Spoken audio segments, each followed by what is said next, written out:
The Play's The Thing, with your host, Judy Sleed. Special guest, Genie Henderson, the LTV Executive Director. Underwritten by East Hampton YMCA and Paul Brennan. Now here's Judy. Hello, Lee. Hello, everybody, for another portion of The Play's The Thing.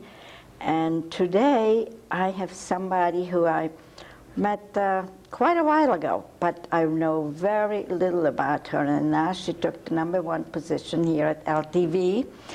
So I figured I have to be nice to her and invite her on my show. I'm glad you did.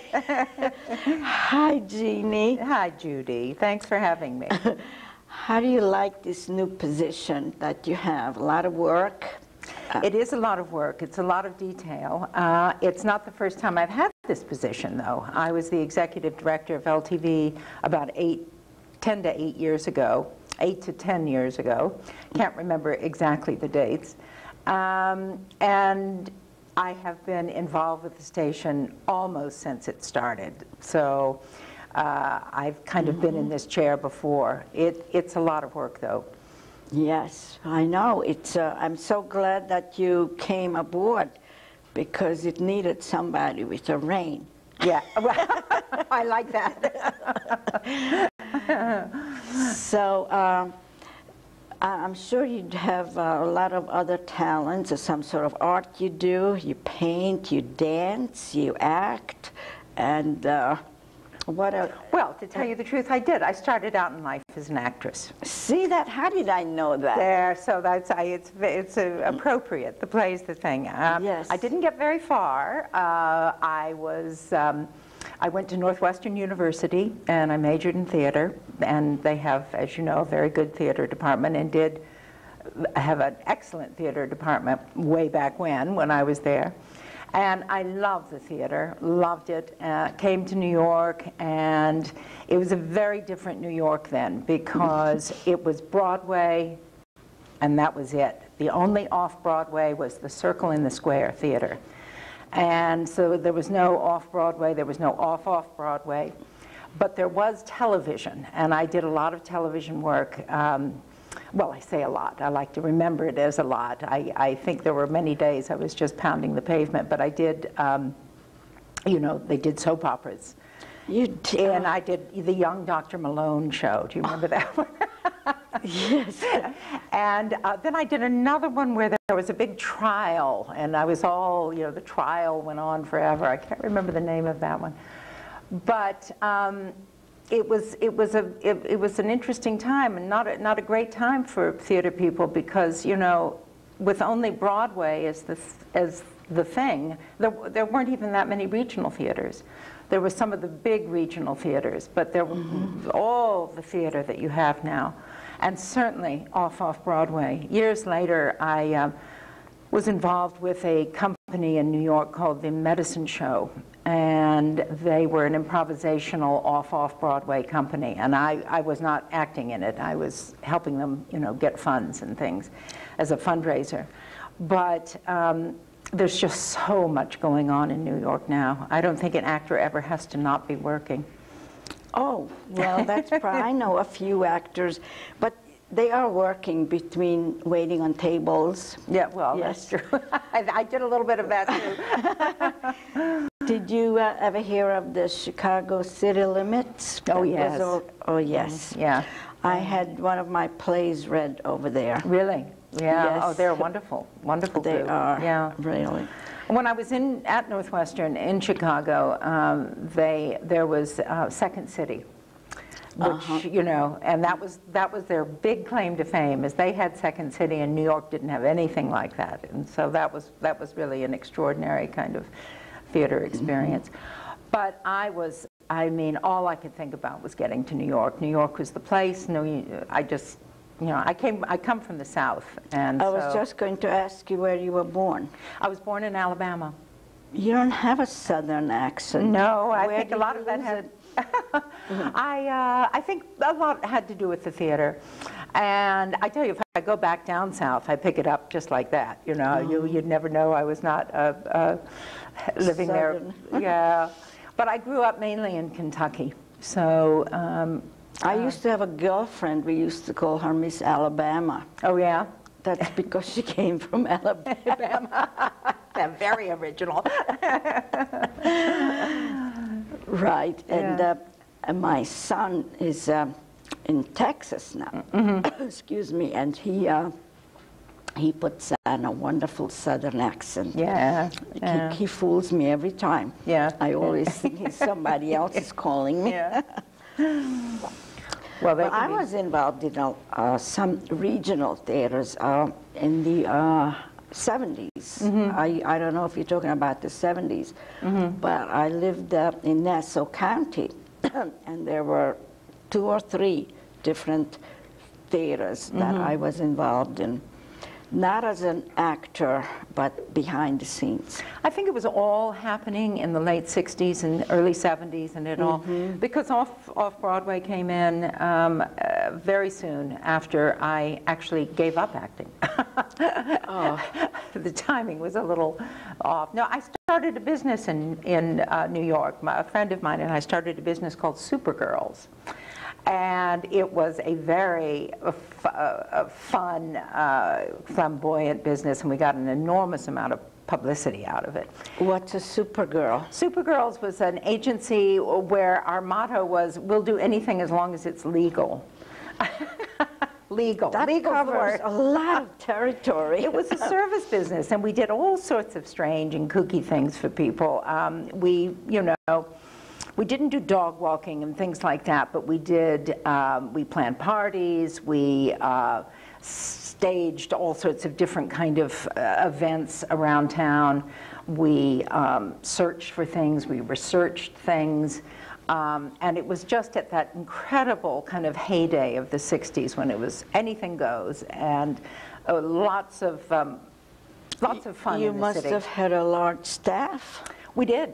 We did. We mainly had, a lot of young women who came and worked for us. We had, we were sort of like a model agency. We had about 75 Because I women on staff. imagine with all that you needed to do a lot of research. Yeah, we did a lot of things. But that got, talk about one's theatrical, urges. We were on the Johnny Carson show. which was great Theatrical fun. urges, I love that. And we had, write-ups in all the magazines, and we were in all the television What talk name shows. did you go under? My name was my maiden name, Genie Chips, Chipps. Well, I have to Henderson look is for that. my married name. Yes. And when did that happen? This was in, let's see. No, when did you get married? Oh, I got married. I got married in 1983, and This was after you said, okay, I don't want to do that anymore, let him take care of me. well, sort of. We moved out here. We were both New Yorkers, and he's from Pennsylvania originally. And we moved out here. We were summer people that wanted to get out of the city. And I've been living in the city for about 12 years, and I just found that I wanted to get back to, I came from a small town, and I wanted to get back to a small town kind of life, and so did he. And very soon after we moved out here, I had a baby. So that made it all That was the a more good exciting. move. That was a good And move. that baby is now working at LTV this winter. Lily, her name. yeah. Lily. Yeah. I remember she did the camera for us a couple of weeks ago. Yeah. So she's here. She just graduated from college. She's in film. She's shooting a film in the city, and when she's not in the city, she's helping us out at she's LTV. Shooting a film as a producer or a She is director? she's the camera person on this particular camera. film. Yeah. There's so many aspects of this Oh, I know. films. I know. And it's amazing what all the things that go out here. We are in the Hamptons, in case you didn't know. This is the Hamptons. So much going on here. You just don't know what to do first. Yeah. It's true. Yeah. So you went under the name of Genie Chips. Chips, yeah. I mean, that was the name I was born with. Oh, really? Well, that's good. You didn't change your name. No, no. It was actually a pretty useful name. It seemed very frivolous. And when I got married, I just loved my husband's name, Henderson. So Bill Henderson is his name. And so I became Genie Henderson, which I like. Yeah, that's it's a very little good more sounding name. It's a little adult and yeah. a little more sane and sober. Chips was a little flighty. There is a car place called Chips in Bridgehampton, someplace. Oh, really? Yeah. Yeah. No, excuse me. It used to be. Oh, it used to be. It's no more. Yeah. Everything changes so much now. Yeah. It's called something like the Car Doctor. Yeah. But yeah. it was Chips. I still call it Chips. Chips. So you did acting and modeling, and you were on the Johnny Carson, you said? We were on the Johnny Carson show, my partner and I. It was really something. It was when he was in New York. You know, still had the show in New York. Well, where is it now? It's out in California. Of course, he's now departed. Yes, yes, I know. But he moved the show out to California because that's really where all the kind of, you know, business was, film business and everything. But it started in New York. It was at the old NBC studios at Rockefeller Center. At Sullivan's Theater. Now that you mention that, I remember that I was on Joe Franklin's show. Oh, yeah, yeah, yeah. And he had a long run. He's still around, you know that? No, really? Well, unless I read it wrong, I saw him in the paper the other day that he's doing something. Yeah. Yeah. But I think that was his bar mitzvah picture in the paper. As we used to say it years ago. Yeah. So, and now you're in the publisher, your husband is in the publisher? my husband is a publisher. He's the publisher of the Pushcart Press, which is their main book is an anthology that's published every year of the best literature and poems and essays in the country. It's called the Pushcart Prize, and I've been a writer as well. I've written 3 novels. That was my next question. So 3 novels. I've written 3 novels. The first 2 I collaborated on with Maria Robbins, a friend of mine here in East Hampton. I know her. Ken Robbins' wife. Yeah. Maria Robbins. She never told me that she had written a book. Yeah. Yeah. I have to confront her about that. How dare you keeping it from me? Well, we had a lot of fun. It was great collaborating. People often said to us, how can 2 people write a book? And I tell you, we just loved it because I love collaboration. I love teamwork. I don't like working alone at all. I have to call on you sometime. I just love working with people because, you know, with Maria and with all sorts of other things that I've done, if you have a partner, they love the project as much as you do. So you're not boring them to tears if you want to just talk about it all night long. Oh, you are so right. I know. I know. So I love collaboration. Other people just don't see it at all. And what type of a book was it? Well, the first, the second book actually took place in Springs, where I live. Is it a fiction? Fiction, yes, and it was based on the artists who came to the Springs in the 40s. Jackson Pollock, of course, the most famous one, but there was a whole colony of artists that migrated to the Springs. So we just made up a fictional artist and his story, and that was great fun. And who published it? They're Your published husband? No, he did. That's not his kind of book at all. These are sort of popular reads, you know. That was published, all my books have been published by Berkeley, which is part of Penguin Press. Oh. So that's great. They're a good outfit. So you talked about the second. What about the first and the third? The third book, which just came out about 1.5 years ago, I actually did on my own. Maria decided to go back to writing cookbooks, and she's now since become a social worker, and she's gone into different fields. But the latest book was based on the life of Margaret Bourke-White, the great photojournalist from the 30s and 40s. So it's more of a period book, and it's about her life. And I've I've fictionalized her and I've changed the name, but she was definitely the model that I used. Oh, I And, see. Yeah, So yeah, she's an extraordinary woman in real life, and I hope in my book I captured another extraordinary woman. I just took a small segment of Margaret Bourke-White's life, you know, and used that as the perimeters. She can't sue you, right? No, good thing. She's also gone her. I know. That's what I said. She can't. Yeah. No repercussions, huh? You're avoiding the first book. Oh, the first book was a book about, it was called, what was that one called? Seductions. And it was a book about two female friends as they go through life and all the various things that happen to them. And with all their lovers and with all their, you know. How they seduce the guys? Yeah. Or the girls? Oh, no, the guys.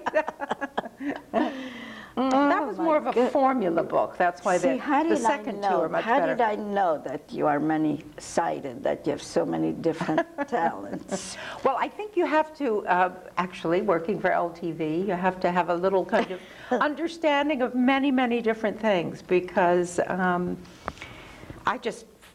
to start with, I just love public access. I love the whole notion of it. I love the whole idea of it. And the fact that everybody has a voice, everybody can come to places like LTV, and public access, of course, is all across the country. And that this is really the people's station. I mean, it's their channel, you know, and I think that that is really a gift that we've all been given, an extraordinary gift, and that we have to really love it and nurture it and believe in it and be a part of it, as you have, and as many of the people who come in to LTV. But it's also a matter of, you know, dealing with all different kinds of people and all different kinds of things that happen, which I just love. I mean, it's not like running a business where your product is, you know, shoes, and you know, you get to know the shoe market. This is like, it's just such a sort of a myriad of all sorts of different kinds of things. And so I'm very honored to have been asked to be the executive director, the interim executive director, and we will be getting a permanent executive director probably in the new year, and I will certainly continue to be a part of LTV. One of the things I'm most excited about is all the shows that we have in our video archive in our library, and it's just an amazing collection. Many public access stations just, if you bring a show in, they put it on the air and then they give it right back to you. And they don't keep shows, they don't sort of shelve them. But we have kept these shows all these years. We've got about 20,000 video shows that people of this community have made. And well, what's so exciting is this new technology. Because the new technology, we're able to preserve these shows. We'll be able to preserve them in a server, a big memory bank. And for everybody, and people will be able to come in and just sit down at a computer and call up the Plays the Thing, and then there will be all your shows, and they'll decide they're going to watch the one that Genie Henderson was on, and then they can play it on the computer. They can have a copy made. We want to tie in with the local library, because this archive is really the whole kind of history of our town in the last 25 years and beyond, because we have a lot of old films and old things that have come to LTV over the years. So I think it's going to be, I think it's really going to be one of the most valuable things that we have. And at the same time, what I'm most excited about as well is the new technology is leading us into whole new areas in which people are going to be able to just sit at home, make shows on their own computers, and send them over to us on the hot wire, on the broadband, whatever it's called. So it's going to be a wonderful way for people. And who's going to teach us how to do that? Well, that's one of the main things that LTV is about classes and about teaching people how to use the technology so that they have a voice. Now, this doesn't mean that we're not going to have studio shows anymore or anything like that, but it's just a new way of reaching people out in the community, because everybody, especially the younger people have gotten so technically advanced that this would be a way to hear from them as well. And so that's all exciting. That's not going to happen tomorrow. That's going to happen probably in a year or so down the road. But so there are a lot of exciting things going on. So you're going to stay on the board after you leave, right? I'm not sure I'm going to stay on the board. I've been on the board for so many years. Is that a hardship? It's not a hardship, but I think the whole thing is to have other people on the board. The whole idea of our board is that we are an eclectic group of people. They are, because I'm no longer on the board, and they represent every kind of walk of life that's out here. It should represent that. And for some of us who've been on the board for, 16 years, it's time to move off and let a new voice come on, and because what makes this channel, I think, valuable is that it has all the voices of people in the community, and that means on the board, that means on the staff, and certainly that means in our producer pool. So. Is it true? I mean, I keep getting emails that the public access is under fire a lot. It's always been under fire. It's never been popular with the powers that be, in our case, the cable company. It's like free real estate. They can't make any money off of public access. We now have two of their channels, Channel 20 and Channel 22. And now, Cablevision has become very supportive of LTV, but it was never like that. And the cable companies have uniformly resisted having to provide public access. It's always been under the gun. It's a great community service, though, and I've never understood why they don't see it as such. It's great PR for them. But the new threat to public access and community access is, of course, the telephone company coming in and providing access, television access, and they don't have to provide public access. So if Verizon comes in, a lot of people might go over to them. They'll probably be cheaper than Cablevision. All of this I don't know. I'm not speaking from, authority at this point, but Verizon is very definitely moving into all sorts of areas on Long Island. And they don't have to provide public access. The satellite, a lot of people have gone to satellite. They don't have to provide public access. So we've always been an endangered species. However, I think perhaps somebody is going to think of a way to be part of those. Yeah. Well, I think what's happened is, certainly with LTV, I feel that we've been in the community for 22 years. We're a part of the community, just like the newspapers and the radio stations, and we're definitely part of the fabric of the community. That's our little catchphrase. And I don't think that the community would like to see us go. So I think that they will fight for keeping some sort of community access television channel. You have to like have an engagement or a marriage to Verizon. Yes, that's true. I don't know the details on Verizon, but I've heard they're coming. So yes, and then you have to figure out a way to make friends with these companies. Yeah. Yes, well, they won't provide it if they don't have to. That's the real trouble, because there's no way. I mean, they're in the business of making money.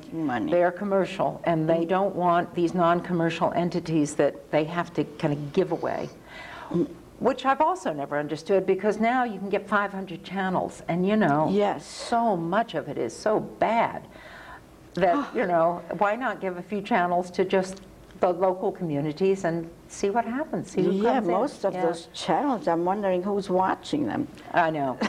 Me too. They are, even the major channels, all they have is reruns lately. I know. So there's nothing new except the news. Yeah. How did you get involved with LTV? How did you figure us out? Okay, I heard about it. I don't know how. I met some people who were doing shows, and I said hi. And then I was always interested in camera and behind and showbiz and all that. So I heard that you give classes, so I attended one of the sessions with Joe Bansi. He gave it. Curiously enough, out of the 2 sessions, I didn't even get a half an hour because I came late, whatever. But after it was done, I said, okay, now you're a producer. I said, oh, really? What can I do? She said, anything you want. You could have your own show. Oh. Yeah. So I thought about it. What shall I do? What shall I do? So it was like a lark in the beginning. And that's how I gave that name, and I invited from Guildhall, Josh Gladstone was my very first guest. Oh, he's great. Yeah. I adore him. Yeah. He's really good. Yeah. And then it just kept, and it's over 2 years now. I know. And you've done like 75 shows? Something like that? Yeah. That's an amazing accomplishment. Yeah. That's wonderful. That's fantastic. Yeah. And it's just, and I hear so many times, I saw you on television. Yeah. And you know, as I said, I hate to watch myself. I hate to watch myself. But it's been so nice to have you. I learned so much about you, and maybe, and we could collaborate on something. We could collaborate on guests and things. Yeah. And now I have to say goodbye. You know, I say goodbye like this to people. Oh, we're like saying goodbye now? Yeah, well, that went very quickly. Didn't it? Goodbye. And I'm doing like that. You know, this is like I say the royal wave. No, I had a very, very dear friend. Her name was Judy also. And I went on vacation with her to Las Vegas. And I'll never forget, she took these slot machines. She took her coins.